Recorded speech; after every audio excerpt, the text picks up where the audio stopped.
بسم الله الرحمن الرحیم. د پښتو څانګو درنو محصلینو او د پښتو ژبې او ادبیاتو درنو مینوالو، په نننی درس کې به موږ د پښتو ژبې او ادبیاتو د ادب تاریخ اړوند دوهمه یا د کلاسیکي دورې په اړوند او دغه راز د لرغونې دورې او معاصرې دورې د ادب تاریخ په اړوند کلي بحث له تاسو سره شریکو او را روان درسونه به مو یوازې د پښتو ژبې او ادبیاتو د منځنۍ یا دوهمې او یا کلاسیکي دورې په اړه وي. لومړنی درس په دې برخه کې د موږ او تاسې ادب تاریخ یا ادبي تاریخ. ادب تاریخ د هغې پوهې نوم ده چې په هغې کې د یوې ژبې د تاریخ په اوږدو کې چې ادبیاتو ته کومې لوړې ځوړې ورپېښې سوي دي هغه په دغې پوهه یا علم سره مطالعه کېږي یا څېړل کېږي. او بله اصطلاح چې د هغه ادبي تاریخ ده. له ادبي تاریخ څخه موخه دا ده چې دغه د تاریخ د لیکنې بڼه یا هم د بیان هغه ډول چې ده هغه په ادبي ژبه باندې سوی وي، یعنی له خیال، هنر، فکر او نورو هغو ادبي ځانګړنو سره مل وي چې هغه د ادب لپاره یا د هنري ادبیاتو لپاره اړین او ضرور دي. د ادب تاریخ د مطالعې لپاره ځینې پوهان چې دي هغوی تاریخ باندې ټینګار کوي او ځینې چې دي هغوی بیا په ادب باندې تمرکز یا ټینګار لري. ادبیات د تاریخي شرایطو محصول ګڼي، یعنی دغه ادبیات چې رامنځته سوي دي دوی وایي چې په تاریخ کې کومې پېښې سوي دي د دغو پېښو یا د ولسونو ترمنځ روابط، د هغوی عواطف، د هغوی ترمنځ اړیکې، د هغوی ترمنځ غم او خفګان د دې سبب سوی ده چې ادبیات رامنځته سي، یا هغه کومې تاریخي پېښې چې دوی ته ورپېښې سوي دي هغه اقتصادي دي که فرهنګي دي که ټولنیزې دي، په دې کې ادب خامخا رامنځته سوی او یا ادب له دو سره تړلی ده، نو په تاریخ باندې هغوی ټینګار لري. بله ډله پوهان چې دي هغوی بیا په ادب ټینګار لري او تاریخي شرایط چې دي دا کم ارزښته ګڼي. د ادب چې د په خپلواک ډول یې مطالعه کوي او هغه تاریخي شرایط چې دي هغه په ادب باندې ډېر اغېزمن نه ګڼي، یعنی ادب چې ده دا په خپل ذات کې مطالعه کوي او له تاریخ نه یې راجلا کوي. خو که موږ وګورو په هیڅ ډول ادبیات له تاریخ نه جلا کېدای نسي. په همدې ترتیب د دې دواړو نظریو ترمنځ یو متوازن نظر هم شته ده چې هغوی بیا وایي د تاریخي، سیاسي او فرهنګي شرایطو په رڼا کې باید ادبیات وڅېړل سي او خپلواکي هم باید وساتل سي، یعنی پرته له تاریخي، سیاسي، فرهنګي، ټولنیزو او نورو هغو شرایطو څخه چې هغه په تاریخي لحاظ پېښ سوي دي له هغو نه پرته ادبیات نسي مطالعه کېدلی. خو په څنګ کې باید ادبیات جلا وڅېړل سي، داسې نه وي چې د تاریخ په لمن کې یا کله چې موږ عمومي تاریخ لولو له هغو سره سم ادبیات هم وڅېړل سي. نو ځکه ادبیات په ځانګړي ډول پوهنځی لري او په هغو کې د مطالعې وړ ده. د ادبیاتو په اړه ځانګړي اثار او کتابونه او تحقیقات ترسره سوي دي. بل چې ده د نړۍ هره ژبه ځان ته ادبي دورې لري او هغه په بېلابېلو معیارونو او بنسټونو ټاکل سوي دي. د پښتو ادبیاتو د دورو په ټاکنه کې هم ځینې ستونزې، مشکلات ول چې له نیکه مرغه اوس حل سوي دي.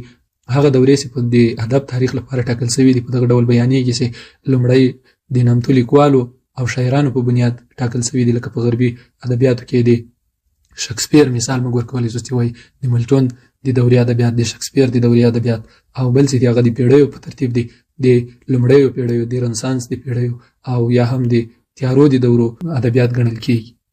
بل د سبکونو پر بنسټ باندې ادبیات دي چې د ځانګړو شاعرانو لکه مثلا دا د خوشحال سبک ده یا د عراقي سبک ده او دغه ډول نور مثالونه شته. د پښتو ادبیاتو د ادب تاریخ په دورو ټاکنه کې هم ستونزې او مشکلات شته ده، یعنې پوهانو ترمنځ اختلاف نظر موجود ده. بېلابېلو لیکوالو بېلابېلې ویشنې کړي دي، لکه د ځینو پوهانو لخوا دورې داسې هم ټاکل سوي دي چې په هغې دوره کې اصلا د پښتو ادب کومه دوره نه ګڼل کېږي یا په هغې کې پښتو ادب کومه وده نه ده لرلې، لکه زموږ په کتابونو کې اماني دور ده. اماني دور سره په پښتو ادب کې نه یوازې داسې پښتو ادب پرمختګ نه ده کړی بلکې پر شا تللي دي. د پښتو ادبیاتو له هغو استادانو نه چې پښتو ادب دورې ټاکلي یا د پښتو ادب تاریخ سرلاری ګڼل کېږي هغه استاد حبیبي ده.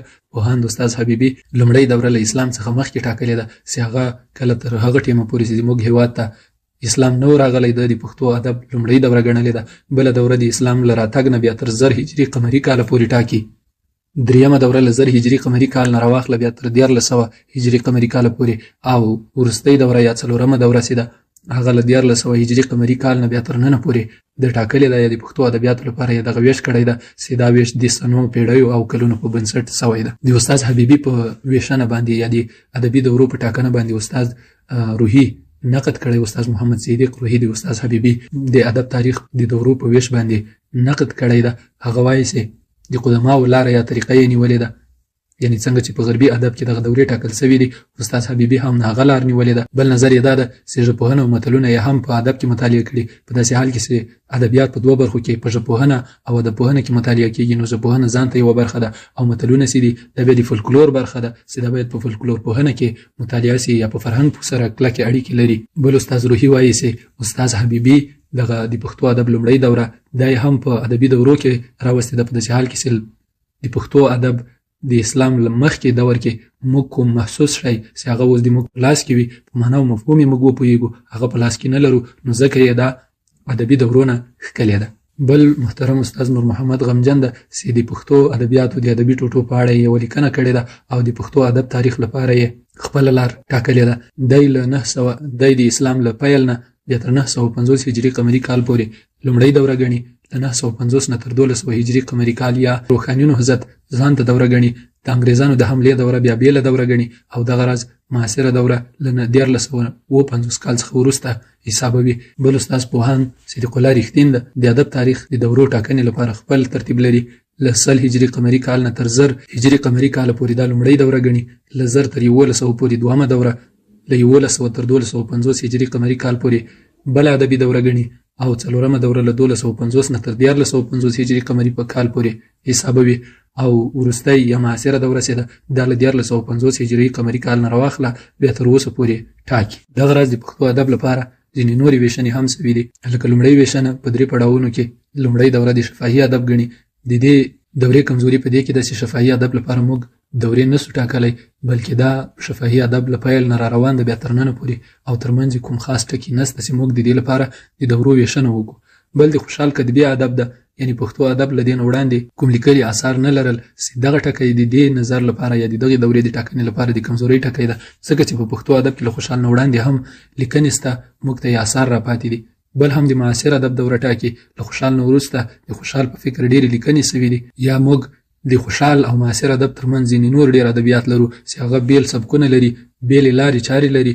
نو په دې بنسټ موږ له معاصر ادب نه وړاندې هم ځینې دورې لرو. دغه دوره ټاکنه هم د منلو وړ نه ده یا اوسنی تدریسي بهیر په دغه بنسټ نه کېږي. بل نظر داسې ده چې پښتو ادب دورې په 14 دورو باندې ټاکلې دي چې دلته یې د یادونې ضرورت نشته. د پښتو ادب تاریخ لپاره وروستی ویش استاد محمد صدیق روحي کړی ده چې د په 3 برخو باندې ویشلی ده. لومړی لرغونې دوره، دوهم منځنۍ دوره، دریمه یې هم معاصره دوره کېږي. دغه دورې چې دي په بېلابېلو نومونو باندې هم یادې شوي دي لکه لومړۍ دورې ته یې لرغونې دوره، دویمه دوره یې کلاسیکه او دریمه یې هم معاصره بلل شوې ده. د پښتو ادب د دغو 3 دورو چې ټاکل شوي دي د خپلې ځانګړنې لري. له هغې جملې د لرغونې دورې ځانګړنې دي. د دې لرغونې دورې پیل له 2مې هجري پیړۍ نه کېږي. له وسطا او ریګویدا سره ورته والی لري. لکه په دې دوره کې موږ له امیر کروړ ستوري نه لومړی شعر لرو. د هغه د شعر هغه متن او منځپانګه او شکلي جوړښت چې وڅېړل سي هغه له لرغونو آریایي سرودونو لکه د وسطا او ریګویدا له متنونو سره د هغه له شعرونو او بندونو سره ورته والی لري. لکه چې وایي زیم زمری له ما تل نستا پر هند و سند او پر زابل نستا بل پر کابل نستا چې د دې شعر د فورم او منځپانګې په اړه په لرغونې دوره کې تاسې پوره مطالعه کړې ده یا معلومات ترلاسه کړي دي. بل سوچه ژبه لري یعنی په پښتو ژبه کې د فارسي، دری او هندي ژبو اثار نسته ده. ټول هغه کلمات او جوړښتونه چې دي هغه سوچه پښتو دي. قبیلوي محتوا لري یعنی په دغه دورې یعنی د لرغونې دورې په ادب کې ټول هغه چې بیان شوي دي هغه په پښتني چاپیریال د دوی په دود رواج او عقایدو پورې اړه لري. د سیلابي وزن کارول پکې شوي دي یعنی په دغو یعنی د لرغونې دورې په ادب کې چې ده هغه سیلابوتونیک وزن چې کوم پښتو ادبیات خپل لري هغه کارول شوی ده. دومه دوره چې هغه کلاسیکه دوره ده د هغې ځانګړنې دا دي چې د 10مې هجري پیړۍ له پیل سره راپیلېږي یا په 2مه او 3مه لسیزه کې پیلېږي او په 14مه هجري پیړۍ کې هجري قمري پیړۍ کې دا پای ته رسېږي یا تر د دې تر وروستیو پورې یا تر وروستیو لسیزو پورې دوام کوي او پای ته رسېږي. عرفاني او ملي ادب لري. په دغې کلاسیکه دوره کې چې ده عرفاني ادب په ښه ډول بیان شوی. ټول هغه رموز چې د پښتو ادب لپاره ضرور وو هغه په کلاسیکه دوره کې بیان شوي دي. که څه هم موږ په لرغونې دوره کې ځینې عرفاني افکار لرو. د دیوانونو رامنځته کېدل دي یعنې له دغې دورې نه پښتو ادب ته بشپړ دیوانونه راپاتې شي. په لرغونې دوره کې موږ کوم څه په لیکلي ډول مکمل او بشپړ نه لرو، یوازې نومونه یې راپاتې دي. د کلاسیکې دورې په ادبیاتو کې ژوره معنا او تخیل پروت ده. یعنې په دې دوره کې کپیر روښان ده، که د هغه پیروان دي خوشحال خټک ده، رحمان بابا ده، حمید مومند ده. دا هغه شاعران دي چې دوی په ژوره معنا او تخیل سره اثار پنځولي، شاعري یې کړې ده، ژباړې یې کړې دي. بله ځانګړنه دا ده چې د قالبونو تنوع ده. په لرغونې دوره کې د موږ اکثره هغه شعري فورمونه چې دي هغه لرغونی آریایي جوړښت لري، خو په کلاسیکه دوره کې بیا په شعري فورمونو کې د شرقي شاعرۍ یا د عربي او فارسي ژبې د شعري فورمونو ډېر مراعات شوی. کلاسیکه دوره ځینې نورې ځانګړنې هم لري، لکه د دې دورې مهم جریانونه چې دي هغه روحاني نهضت ده، ملي مبارزې یا د خوشحال خټک دوره ده. بل د کلاسیکي دورې په آثارو کې چې ده بلاغت ډېر زیات ده، یا هغه خبرې چې دي هغه په بشپړ ډول بلیغې شوي دي، نازک خیالي پکې ډېره ده چې هغه د هندي سبک رامنځته کېدل دي، یا د حمید مومند چې هغه د دوه ټولو سرلاری ده، یا د هندي سبک بنسټګر ده. فکري ژورتیا لري. کله چې په یو ادبي فورم کې بلاغت نازک خیالي سره ملګري سي نو هغه ژور فکر رامنځته کوي. بل هم د پښتو معاصره دوره ده چې د دې دورې پیل له 1911 زیږدیز کال څخه کېږي، او دغه پیل د سراج الاخبار د لومړۍ ګڼې له خپرېدو سره مل ده یا تړلی ده. یعنې کله چې په سراج الاخبار کې د مولوي سالم محمد هوتک شعر چې هغه هم پښتو ژبې ته ژباړه ده هغه خپور سو په قفس کې بندي بلبل، نو له دې سره د پښتو ژبې معاصره دوره راپیل شوه. معاصره دوره ځینې پړاوونه لري، لکه روښانتیا پړاو، ویښتیا پړاو، د پښتون پړاو، او دغه راز د سمون پړاو چې تر اوسه پورې د سمون پړاو په اړه د پښتو ادب تاریخ څېړونکي او علما یوه خوله نه دي. معاصر ادب ځینې ځانګړنې لري، لکه په پښتو ادب کې نوي ژانرونه رامنځته شوي دي، لکه ناول، لنډه کیسه، آزاد شعر، طنز، تکل او دغه ډول نور. بل د محتوا له پلوه هم په پښتو شعر کې ځینې بدلونونه تر سترګو کېږي چې هغه د معاصرو افکارو څرګندول دي. بل د کلاسیک ادبیات چې د موږ او تاسې اساسي موضوع ده. د کلاسیک معناوې دي پخوانی او لرغونی، یعنې د نړۍ ټول هغه څه چې لرغوني موږ تاسې ته راپاتې دي هغو ته کلاسیک ویل کېږي. بل تلپاتې او نه زړېدونکي دي، یعنې ټول هغه څه چې موږ او تاسې ته د فرهنګي او تاریخي او سیاسي ګډون له مخې راپاتې دي هغه که د هر هېواد او د هر ملت دي هغو ته کلاسیک ادبیات ویل کېږي، او نه مړه کېدونکي دي یا له منځه تلونکي نه دي، ځکه چې له هغو سره د موږ او تاسې هویت، فرهنګ او تاریخ تړاو لري. د یونان او روم لرغونو ادبیاتو یا لیکنو ته کلاسیک ویل کېږي. هر هغه څه هغه که په فلسفه کې دي، که په ادبیاتو پورې تړلي دي، که په فرهنګ او تاریخ پورې تړلي دي هغو ته کلاسیک ویل کېږي. او د یونان او روم ادبیاتو ته ځکه ویل کېږي چې د اوسنیو علومو هغه بنیاد او بنسټ چې ده هغه د همدې دوه هېوادونو او ملتونو په بنیاد او بنسټ باندې ولاړ ده، نو ځکه کلاسیک بلل کېږي. د کلاسیکو ادبیاتو په اصطلاحي تعریف کې ویلی شو چې دغه ادبیات لوړ کیفیت لري، تل د ستاینې وړ وي، نړیوال ارزښت لري. له نړیوال ارزښت څخه موخه دا ده څومره چې موږ او تاسې تاریخ ته ځو، په تاریخ کې مزل کوو، نو د انسانانو ترمنځ هغه کوم ارزښتونه چې وو هغه سره ګډ یا شریک وو. لکه د بیلګې په توګه موږ ویلی سو ټولو انسانانو له یو ډول وسلې نه کار اخیسته، ټولو انسانانو د ښکار غوښې خوړلې، ټول انسانان په غارونو او سمڅو او غرونو کې اوسېدل، ټولو انسانانو یو ورځ جامې اغوستلې. نو ځکه دغه ادبیات یا ټول علوم چې له تاریخ څخه موږ او تاسې ته راپاتې دي دا نړیوال ارزښت لري. په پښتو ادب کې کلاسیکه دوره منځنۍ دوره هم ګڼل شوې ده او دوهمه دوره هم ګڼل شوې ده، او ځکه دغو ادبیاتو ته کلاسیک ادبیات وایي چې اشعار یې لا هم ژوندي دي او موږ او تاسې یې کاروو یا یې اورو یا یې وایو او یا هم څېړنې پرې کوو، د خلکو ترمنځ عام دي. یعنې دغه ادبیات چې دي په بېلابېلو ټولنو کې لا هم ژوندي دي، لکه رحمان بابا د موږ او تاسې د جوماتونو، حجرو او ان ځینو مجلسونو کې فعالونه پې کتل کېږي. دغه راز خوشحال خټک چې ده دا خپلې حلقې لري، د خپلو ادبي مینوالو ترمنځ ډېر زیات یادېږي، بلکې بیتونه یې د خلکو په خوله دي، په حافظو کې دي. دغه راز حمید مومند ده چې هغه هم په ادبي دورو کې یادېږي، په ادبي ناستو مجلسونو او مشاعرو کې مینوال سته او د هغه شعرونه وایي، نو ځکه د خلکو ترمنځ عام او مینوال یې ډېر دي. نو په دغه بنسټ دغې دورې ته کلاسیکه دوره ویل کېږي. دغې دورې ته ځکه کلاسیکه دوره ویل کېږي چې له لرغونې دورې سره یې د محتوا او فورم له مخې څرګند او ښکاره توپیرونه شته ده. دغه راز دغه دوره ځکه کلاسیکه ګڼل کېږي چې پښتو ادب ته له دې دورې نه په پراخه پیمانه له شکلي او محتوایي پلوه ډېر زیات معلومات، کتابونه او اثار راپاتې دي، او پښتو ادب د محتوا او شکل له مخې ډېر پراخ شوی ده، نو ځکه کلاسیکه دوره ګڼل کېږي. د کلاسیکې دورې په عمومي ځانګړنو کې موږ ویلی سو چې له لومړۍ دورې سره ښکاره توپیر لري. د ادبي ودې پړاو ده، ادبي پرمختګ شوی ده په دې دوره کې، د ادبي پانګې زیاتوالی ده. یعنې له دغې دورې نه موږ بشپړ اثار لرو. د مکتبونو رامنځته کېدل دي، لکه د خوشحال خټک ځان ته مکتب و، د رحمان بابا ځان ته مکتب و، روحاني نهضت ځان ته یو مکتب او فکر و.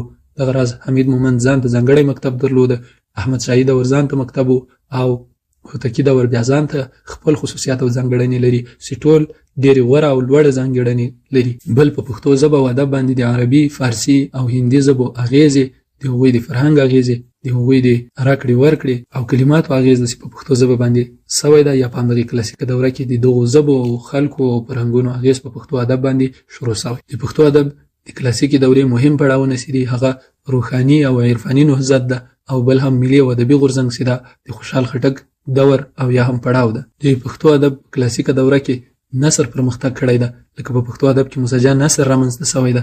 مهم اثار چې په مسجع نثر موږ تاسو ته راپاتې دي هغه خیر البیان او مخزن الاسلام ده، چې د خیر البیان لیکوال پیر روښان ده او د مخزن الاسلام لیکوال اخوند درویزه ده. د پښتو نثر د دوهم دور یا د دوهم پړاو پرمختګ چې ده هغه بیا بیرته ساده او روان نثر ته اوښتی، چې دا هم بیرته په کلاسیکه دوره کې سوی. ژباړې او تالیفات په دې کلاسیکه دوره کې سوي دي چې هم په نظم او هم په نثر کې رامنځته سوي یا ژباړل سوي دي. د کلاسیکې دورې مشهور یا نومیالي نثري اثار چې دي هغه تاریخ مرصع ده، کلیله او دمنه ده چې دا پښتو ژبې ته ژباړه سوې.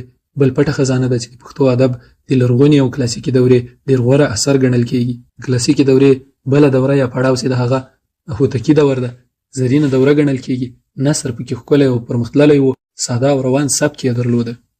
او وروستی بدلون چې کلاسیکې دورې پښتو ادب ته ډالۍ کړی هغه ساده ژبه کارول دي، ولسي اصطلاحات دي، د عامه پوهاوي هڅه ده. یعنی په دې دوره کې په پښتو ادبیاتو کې ساده کلمات هم کارول سوي دي، خو ترڅنګ یې بیا له نازک خیالۍ نه هم کار اخیستل سوی.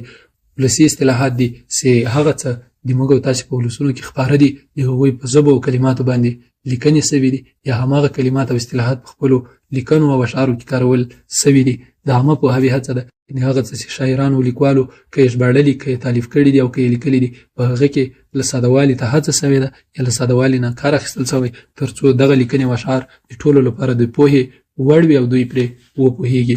دا و د پښتو ادب تاریخ په اړه یو کلي بحث چې له دې نه وروسته به موږ د پښتو ادب د کلاسیکي دورې په اړه خپل بحث وغځوو. او که چېرته په دغې دوره کې یا د پښتو ادب د تاریخي دورو په اړه له تاسو سره پوښتنې وي، له موږ سره یې په لاندې تبصرو کې شریکې کړئ.